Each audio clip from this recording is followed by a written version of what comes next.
안녕하세요. 지난 강의에서는 전력산업 개요라는 주제로 전체 전력산업의 개요와 발전 현황에 중점을 두어 살펴보았습니다. 이번 시간에는 한국 전력산업의 분야별 첫 번째 시간으로 발전 부문에 대해 함께 살펴보겠습니다. 우선 발전 부문 개요에 대해 말씀드리겠습니다. 이 발전 기술은 전력 에너지를 생성해서 공급하는 근간을 이루는 기술로서 주로 어떤 연료를 사용하느냐에 따라 구분하고 있습니다. 이 원자력을 이용하는 원자력 발전은 중요성으로 인해서 별도의 원자력 산업에서 다루기 때문에 여기서는 제외하도록 하겠습니다. 이 화력 발전용 연료로는 무연탄, 유연탄과 같은 석탄과 등유 및 경유, 천연가스 등을 사용합니다. 최근에는 CO2를 비롯한 환경 오염 문제를 해결하기 위한 청정 발전 기술 개발에 주력하고 있습니다. 화력 발전에는 다양한 종류가 있는데 기술로 구분할 때 크게 기력 발전, 가스 터빈 발전, 복합 발전, 그리고 내연 발전으로 나누고 있습니다. 기력 발전은 화력 발전의 초기부터 현재에 이르기까지 주류를 이루고 있습니다. 보일러로 연료를 연소해서 고온, 고압의 증기를 발생시키면서 증기 터빈과 발전기를 구동하고 전력을 발생시키는 방식입니다. 이 가스 터빈 발전은 연소기에서 발생한 연소가스로 직접 터빈을 구동시키는 방식입니다. 가스 터빈이 배기가스를 이용하는 것이 바로 복합 발전입니다. 이 국내에서의 복합 발전은 대단위 주거 지역의 열 공급까지 담당하는 열병합발전소로 활용되고 있는데 이 지역 난방을 위한 유용한 발전 설비로 이용되고 있습니다. 국내 전력 생산의 60% 이상을 차지하는 석탄, 석유, 천연가스 발전소는 전 세계적으로도 약 66% 정도의 발전량을 차지하고 있습니다.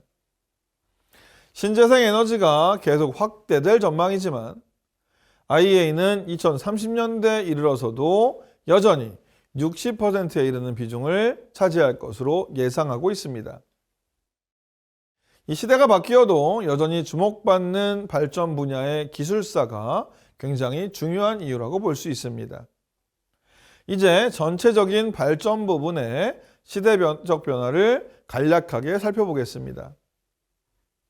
이 조선 왕조는 에디슨이 최초로 백열전구를 발명한 지 8년, 최초로 상업발전소가 뉴욕에서 개소한 이후로는 5년 만인 1887년 3월 건천궁에 전등소, 즉 발전소를 설치하였습니다. 이는 다른 기술에 비교해서 기술 도입이 아주 빠른 경우에 해당합니다.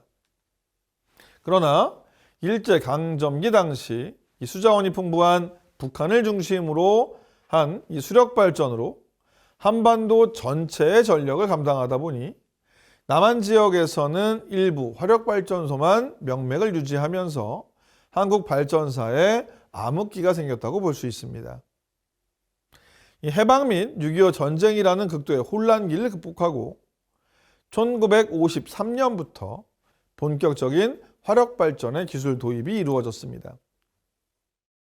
1961년 전기 3사의 통합 후에 제1차 경제개발 5개년 계획 기간 중 무연탄 발전소인 삼척화력, 부산화력 1, 2호기가 건설되면서 해방 후 계속되어 오던 제한송전이 해제되었습니다. 1980년대 중반에는 탈석유 전원 개발 및 에너지 다변화 정책에 따라 수입 유연탄을 주 연료로 하는 발전소가 주종을 이루었습니다. 발전 원가가 저렴하면서 주파수 조정 능력을 보유하는 등 이 개통 기여도가 높은 이와 같은 화력발전소를 가동하게 됨으로써 전력 수급 안정과 경제 발전에 크게 기여했습니다. 1980년대 중반 그동안 축적된 건설 경험과 기술을 집결해서 의욕적으로 500메가와트 석탄 화력 설계 표준화 사업에 착수했고 설계 및 제작 기술의 자립을 도모했습니다. 1990년대 들어 전력 수요 급증 추세와 맞물려서 다수호기의 표준 석탄 화력을 계속적으로 건설함에 따라 설계 및 제작 관련 기술이 비약적으로 발전했습니다. 2000년대부터는 초초임 계와 1000메가와트급 화력발전 기술을 연구 개발하고 실증하는 단계에 성공해서 현재 운전 중에 있습니다. 발전 운영 기술 및 환경 기술도 계속적으로 발전해서 현재 해외 발전소를 운영하는 등 글로벌 기술로 수준을 도약하고 있습니다. 이제 발전 분야의 시대별 발전상을 좀 더 자세히 살펴보도록 하겠습니다. 우선 이번 시간에는 기술 태동 및 혼란기로 발전 산업의 앞부분인 초기 부분에 대해서 설명드리도록 하겠습니다. 앞서 말씀드린 바와 같이 한국은 조선시대 후기 경복궁에 3kW급 에디슨 다이나모 발전기를 설치하면서 발전 부분이 시작되었습니다.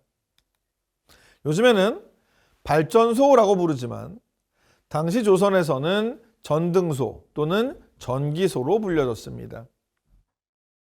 초창기 발전은 보일러에서 발생시킨 증기로 증기 엔진을 회전시킨 다음 엔진의 플라이휠에 벨트를 걸어 이 다이나모의 전기자를 회전시켜 전기를 생산했습니다.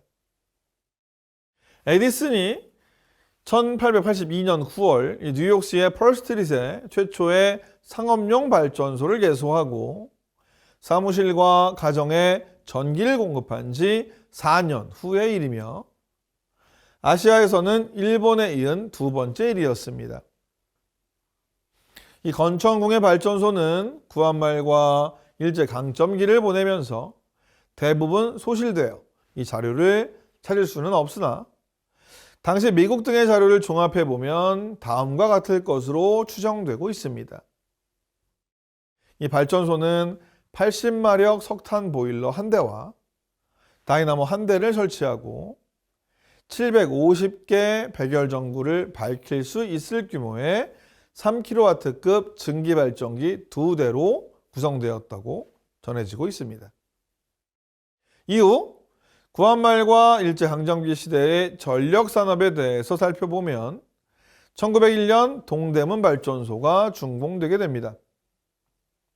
그리고 1903년에 용산 발전소, 1930년 당인리 발전소가 준공됩니다. 그리고 일제강점기 말기에 광복 이후에 굉장히 혼란한 상황을 겪게 되고 이후 6.25 전쟁을 겪으면서 전력이 굉장히 부족한 상황에 처하게 됩니다. 이후 필수 전력을 확보하기 위해서 많은 노력을 기울이게 됩니다. 1961년 세 개의 발전사를 통합한 이후에 전원발전계획과 화력발전소의 주력시대를 개막하게 됐습니다. 1961년부터 1966년까지를 제1차 전원개발계획이라고 하는데 이후 1967년부터 1971년까지 제2차 전원개발계획이 있었습니다. 그리고 이후에도 이 계획들에 따라서 발전소를 계속해서 건설하게 됩니다. 제주화력과 인천화력 1호기, 영남화력 1, 2호기를 계속해서 준공하게 됩니다. 하지만 3차 전원개발 시기인 1972년부터 1976년 사이에 석유 위기가 닥치게 됩니다. 이로 인한 연료 다변화와 민간 발전사 및 복합 화력이 등장하게 됩니다. 민간 발전 3사의 신설 규모가 157만 6천 kW에 달하고 1976년 국내 총 발전 설비의 27%를 점유하면서 이 설비 과잉을 예측하는 요소로 작용하게 되었습니다. 그러나 후반기에 접어들면서 석유 위기로 침체되었던 국내 경기가 회복되고 수출 산업이 급성장함에 따라 전력 소비도 늘어나서 1976년에는 전력 예비율이 3.9%까지 떨어지면서 부분 제한송전이 실시되게 됩니다. 당시의 제한송전이 예전과 달라진 점은 전력난이 닥칠 때마다 긴급 대책으로 내연력이나 소규모 발전시설을 도입하지 않고 전체 균형 배치를 고려한 적정 규모의 건설과 수력 자원의 개발을 도모했다는 것입니다. 정부가 1967년 12월 13일 민간 전력 증대 방침을 발표하자 쌍용그룹이 울산에서 동해 화력을 건설하게 됩니다. 경인에너지는 1969년 2월 인천의력 인근의 유전소 반5궤형 자연순환식 재열식으로 건설에 착수하게 됩니다. 이에 민간 발전사들이 본격적으로 발전소를 건설함에 따라 첨두부하용 복합 화력을 도입하게 됐습니다. 복합 화력의 경우 외국에서는 1960년대에 개발이 성공해서 실용화시켰는데 국내에서는 1975년 하반기부터 전력 수요가 급증함에 따라 단기 대책으로 도입되었습니다. 이 발전 방식은 가스터빈에서 나오는 배기가스의 폐열 500도씨를 회수해서 증기 터빈 가동에 재활용하는 방법으로 기존 발전기의 열 회로를 복합 사용해서 열 효율을 크게 높일 수 있었습니다. 아울러 건설 기간이 짧기 때문에 비교적 건설비가 저렴하다는 이점이 있습니다. 따라서 중간 부하용 또는 첨두 부하용 운전 설비로 적합하게 운영이 되었습니다.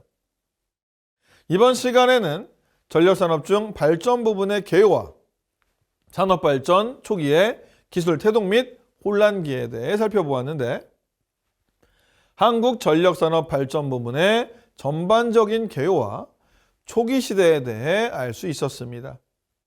다음 강의에서는 이유시기인 기술 도입기와 기술 채화기, 자립기에 대해서 살펴보겠습니다. 감사합니다.